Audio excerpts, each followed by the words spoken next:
Bonsoir, c'est Alkaline. Au programme, les Rolling Stones, Coldplay et Justin Bieber. Un petit tour à Lille avec Ibrahim Mahalouf.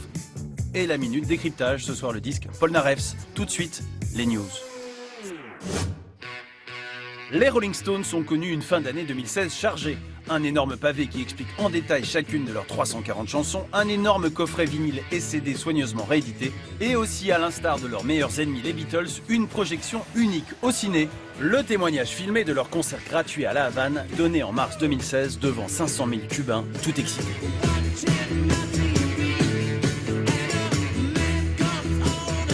Que ceux qui n'ont pu y assister se rassurent, Havana Moon, c'est le nom de ce concert unique, est désormais disponible en CD et DVD. Un bien beau cadeau pour les fêtes de fin d'année.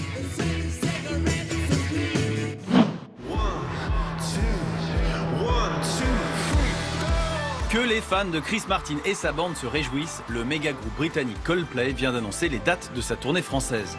En même temps, c'est pas très dur à retenir puisqu'il y en a deux, le 8 juin à Lyon et le 15 juillet à Paris, au Stade de France.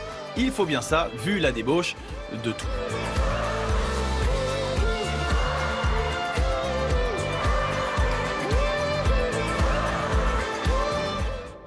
En septembre dernier, Justin Bieber était à Paris pour 2 concerts à Bercy. Une arène assiégée d'adolescents, avec parfois leur maman.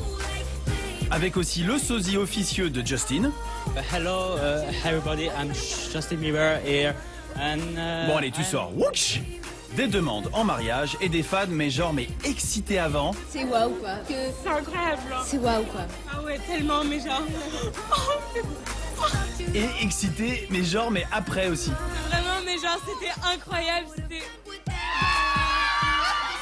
La star de 22 ans et ses 10 milliards de vues sur YouTube n'avait donc pas grand-chose à perdre devant ce public jeune et conquis.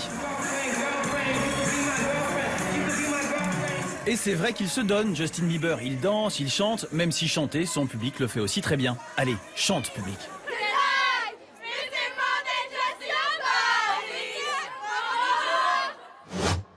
Le jazzman Ibrahim Mahalouf connaît un succès fou, c'est ce qu'on est allé vérifier à Lille. Ibrahim Mahalouf, le plus péchu des trompettistes de jazz, est actuellement en tournée pour présenter son dernier album, Red and Black Light. Nous l'avons rencontré avant son concert au Zénith de Lille d'octobre dernier. J'ai fait 28 ans de musique classique et de trompette classique. Je savais qu'un jour, si je continuais à faire de la musique, il allait y avoir un moment où j'allais enlever cette barrière qu'il y a entre nous, entre public et nous, et on va partager quelque chose d'autre que juste venir sur scène, jouer et partir. Voilà, il va se passer autre chose.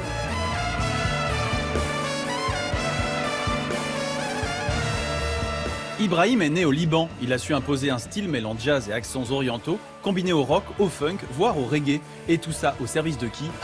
Du public, pardi.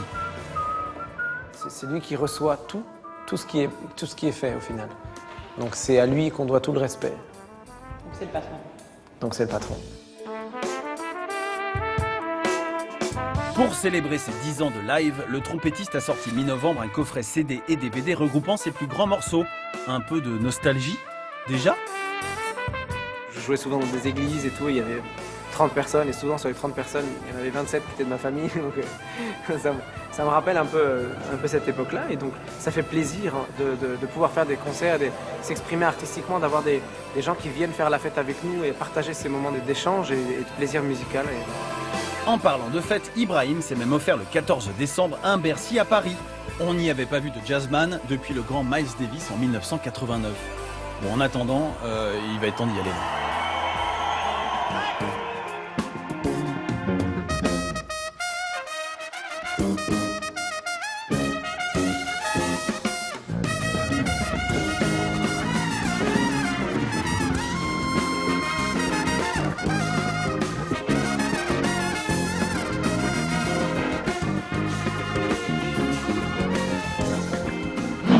C'est maintenant la minute alcaline, ce soir l'album Polnareff.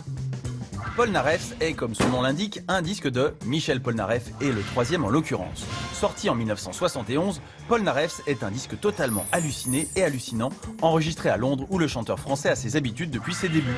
C'est là que la poupée qui fait nom avait vu le jour 4 ans auparavant avec l'aide des futurs musiciens de Led Zeppelin, Jimmy Page et John Paul Jones.